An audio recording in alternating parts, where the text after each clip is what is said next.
नमस्कार दोस्तों, स्वागत है आपका अपने YouTube चैनल पे। आज हम बात करने वाले हैं दोस्तों कंबाइंड टेक्निकल परीक्षा के बारे में। इसमें दोस्तों के बहुत अलग अलग तरह के सवाल आ रहे हैं। सबसे ज़्यादा जो कॉमन सवाल आ रहा है दोस्तों, वो काफ़ी सारे दोस्तों का आ रहा है कि सर हमने हवलदार इंस्ट्रक्टर के लिए भी डाला था और लैब असिस्टेंट के लिए भी डाला था, है ना। लैब असिस्टेंट के लिए भी फॉर्म डाल दिया था। कोई स्टूडेंट ऐसा था जिसने इन दोनों पोस्टों के लिए फॉर्म फिल कर दिया था। अब सवाल यह है कि सर कौन सा वाला एग्ज़ाम दें या कौन सा वाला एग्ज़ाम ना दें, ठीक है ना। तो सिलेबस तो आप लोगों को जैसा है पता चली गया होगा बिल्कुल, क्योंकि सिलेबस वगैरह सब कुछ क्लियर है। डेट वगैरह आपको पता है 26 मार्च को इसकी परीक्षा होनी, और मैं इसके ऊपर लगातार वीडियो बना भी रहा हूँ, आपको पता भी होगा इसी चैनल पे। तो देखिए, जिसमें आप बहुत कंफर्टेबल फील करते हैं। अब ये देखिए, आपने चाहे एक पोस्ट को प्रीफरेंस दिया है या दो को दिया है या दो से ज़्यादा पोस्टों के लिए प्रीफरेंस दिया है, मतलब 3-4 पोस्टों के लिए। यहाँ पे कुछ पोस्टें ऐसी भी थी जो सिर्फ हाई स्कूल और इंटर से थी, मतलब जिसमें कोई एक्स्ट्रा क्वालिफिकेशन नहीं मांगी गई थी। जैसे कि ये फार्मेसी, इसमें डी फार्मा मांगा गया था। सिनेमेटोग्राफर जो सिनेमा ऑपरेटर वाली वैकेंसी है, इसमें इसके साथ सिनेमा ऑपरेटर का 1 साल का कोर्स था और अन्य पोस्टें भी हैं। इसमें टोटल पोस्टों की अगर हम बात करें तो 20 पोस्टें कुल मिला के, सभी छोटी बड़ी पोस्टें कितनी हैं? 20 हैं। सबसे ज़्यादा जो हाईलाइटेड पोस्ट है दोस्तों इसमें, वो लैब असिस्टेंट है ना। कौन सी है? Lab assistant. और सबसे ज़्यादा वैकेंसी भी इसी के पास है, 99 टोटल पोस्ट है। हवलदार इंस्ट्रक्टर की बात करें तो दोस्तों यहाँ पर 24 वैकेंसी आती हैं, है ना। और इसमें ओबीसी की कोई भी वैकेंसी नहीं है, ओबीसी की कोई वैकेंसी नहीं है। 21 वैकेंसी यहाँ पर जनरल की हैं, 2 वैकेंसी आपकी एससी की हैं और 1 वैकेंसी आपकी एसटी की है। और इन 21 में से कुछ वैकेंसी महिलाओं की है। तो ये टोटल वैकेंसी जनरल वालों के हिस्से में जाती हैं 16, है ना। सब कुछ कट फिरने के बाद जो जनरल की वैकेंसी बच जाती है यहाँ पर, वो 16 बच जाती है। और ये 99 जो वैकेंसी हैं यहाँ पर दोस्तों सभी के लिए सीटें हैं। ओबीसी के लिए भी हैं, एससी के लिए, एसटी के लिए, महिलाओं के लिए और जनरल के लिए, तीनों के लिए यहाँ पर पोस्टें हैं। अब यहाँ आप देख रहे होंगे 24 वैकेंसी या 99, यानी कि 4 गुना वैकेंसी ज़्यादा है, 3 गुना वैकेंसी यहाँ पर ज़्यादा है। मतलब इसकी अपेक्षा तो 4 गुना है। वैसे ये 25 से 75 वैकेंसी इससे ज़्यादा। सबसे ज़्यादा फॉर्म भी दोस्तों इसी पोस्ट के लिए डाले। मैंने पोल भी कराया था चैनल के माध्यम से, तो लगभग 250 बच्चों ने अभी तक पोल किया है। उसमें कितने बच्चों ने? 250 बच्चों ने। लगभग दोस्तों 41% जो है वो लैब वाले हैं। 41%, 250 में से 41% जो स्टूडेंट है वो लैब असिस्टेंट का है। 25% जो बच्चा है वो हवलदार वाला है, हवलदार इंस्ट्रक्टर वाला। 10% बच्चा जो सिविल क्राफ्ट वाला है और लगभग 7 से 8% जो बच्चा है वो फार्मेसी वाला है। ये इस तरह से दोस्तों कुछ पोस्टों का जो हाईलाइटेड पोस्ट है, मैं उनके बारे में यहाँ पर बात करूँ। पोस्टें तो इसमें 20 और भी हैं, मतलब अलग अलग तरह की पोस्टें हैं।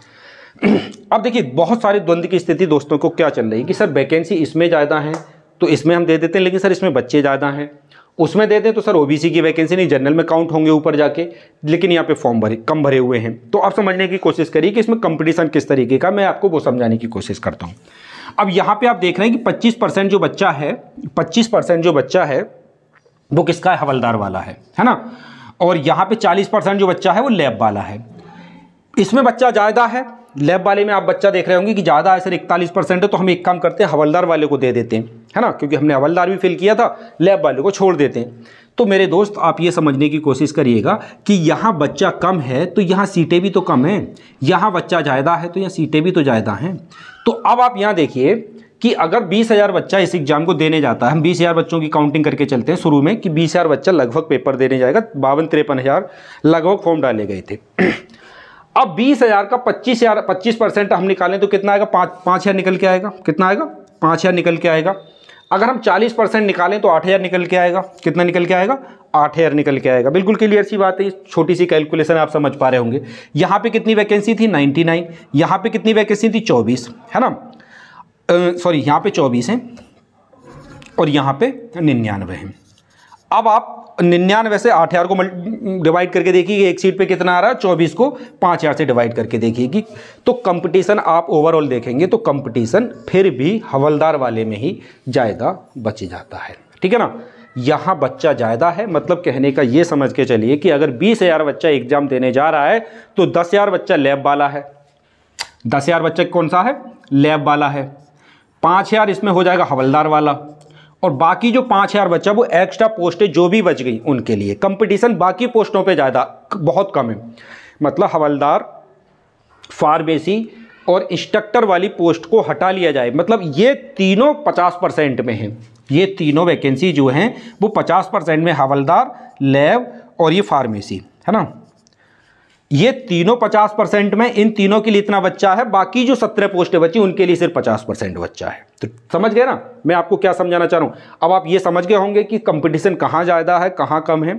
अब आती है बात कि सर दें तो दें कौन सा। हम तो ये कह रहे हैं कि सर कंपटीशन से हमें कोई मतलब नहीं, हम तो अपनी मर्जी से देंगे जिसमें हमारी अच्छी तैयारी। सबसे बढ़िया सवाल ये है, तो अगर आपको लगता है कि आपकी मूल विधि बहुत परफेक्ट है, यानी कि मूल विधि में सारी धाराएं आप जानते हैं, उसके साथ साथ पॉलिटी यानी कि संविधान वाला पोर्शन है, यानी जो संविधान वाला पोर्शन है, ये दोनों आपके परफेक्ट हैं। इसी के साथ साथ एक्स्ट्रा फैक्ट भी पूछे जाएंगे आपसे, एनडीआरएफ क्या होता है, एसडीआरएफ क्या होता है ना, और थोड़े से सीआरपीसी वगैरह की जो धाराएं रहती हैं, है ना, आईपीसी रहता है ये, है ना, इंडिया पेनल कोड। तो इस तरीके की दोस्तों बहुत ज़्यादा, मतलब अगर आप अच्छे से समझ रखते हैं इसकी मूल विधि की, संविधान की, एसडीआरएफ, एनडीआरएफ, तो आप निसंकोच दोस्तों हवलदार इंस्ट्रक्टर दीजिएगा। हवलदार इंस्ट्रक्टर जो होता है, जो होमगार्ड होते हैं ना, होमगार्ड को ट्रेनिंग देता है, सीधे खड़े हो जाओ, पीटी करो, ये करो वो करो, सब इसका ये काम होता है, ठीक है। अच्छा, ये वाली जो वैकेंसी आ जाती है आपकी लैब वाली, इसके लिए बच्चों का बहुत ज़्यादा रस है, क्योंकि सीआईडी के एक सीआईडी डिपार्टमेंट होता है अपने, क्राइम इन्वेस्टिगेशन डिपार्टमेंट होता है ना। दया वाला नाटक आपने खूब देखा होगा। तो ये वाली पोस्ट इसके अंतर्गत आती है। मतलब जो भी डीएनए वगैरह की कोई बॉडी, डेड बॉडी है या कहीं मर्डर वर्डर हो गया, तो उसके अंतर्गत जो केस वेस आते हैं उनका आपको परीक्षण करना होता है यहाँ पर। अभी तो आप परीक्षण करने के लिए इस तरह से नहीं होगा, अभी तो आप सहायक के तौर पे जाएंगे। जब आप सीनियर हो जाएंगे तो आपको इस तरह की लेबोरेटरी में एक काम दे दिया जाएगा, ठीक है ना। तो ये सीआईडी के अंतर्गत आने वाली एक पोस्ट है। हवलदार वाली जो पोस्ट है वो होमगार्ड के अंदर आने वाली एक पोस्ट है। तो आप देख लेना कि कौन से में, ग्रेड पे लगभग दोनों में ही बराबर है। इसमें भी 1900 ग्रेड पे है और उसमें भी 1900 ग्रेड पे। सैलरी दोनों को बराबर मिलने वाली दोनों ही राज्य सरकार की जॉब है ना। दोनों ही अभी अस्थायी पोस्ट हैं। अस्थायी कुछ नहीं होता, ये कुछ दिन के बाद परमानेंट हो जाते हैं। इतनी बात आपको समझ में आ जाती है, क्योंकि ये सवाल बहुत ज़्यादा दोस्तों के चल रहे थे। अब सवाल ये है कि सर पढ़ाई कहाँ से करें। तो पढ़ाई के लिए भैया देखिए, आपको ये तो खुद ही सर्च करना पड़ेगा, क्योंकि 7 साल पुरानी वैकेंसी है, फॉर्म बहुत ज़्यादा है नहीं।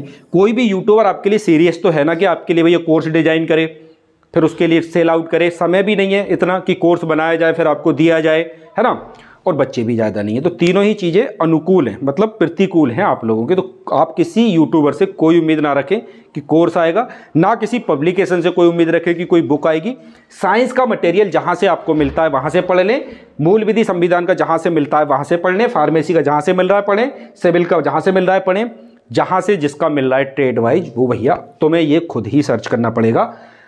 इसके अलावा अगर आप हिंदी और रीजनिंग और जीके, इन तीनों की दोस्तों पीडीएफ और वीडियो लेक्चर चाहते हैं तो आप एक माई बिगेस्ट क्लासेस एप्लीकेशन को डाउनलोड कर सकते हैं। कौन सा?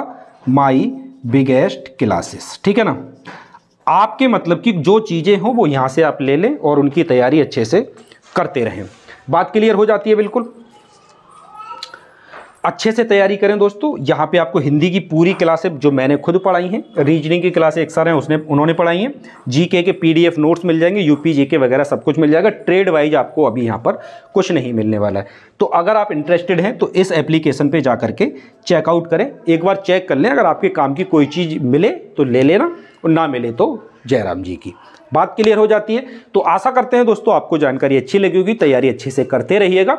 बहुत जल्द अपने चैनल के माध्यम से क्लासेस को स्टार्ट करेंगे। अगर रिस्पांस अच्छा आता है तो क्लासों को आगे भी कंटिन्यू किया जाएगा। तो मिलेंगे अगली वीडियो में दोस्तों। तब तक के लिए जय हिंद, जय भारत।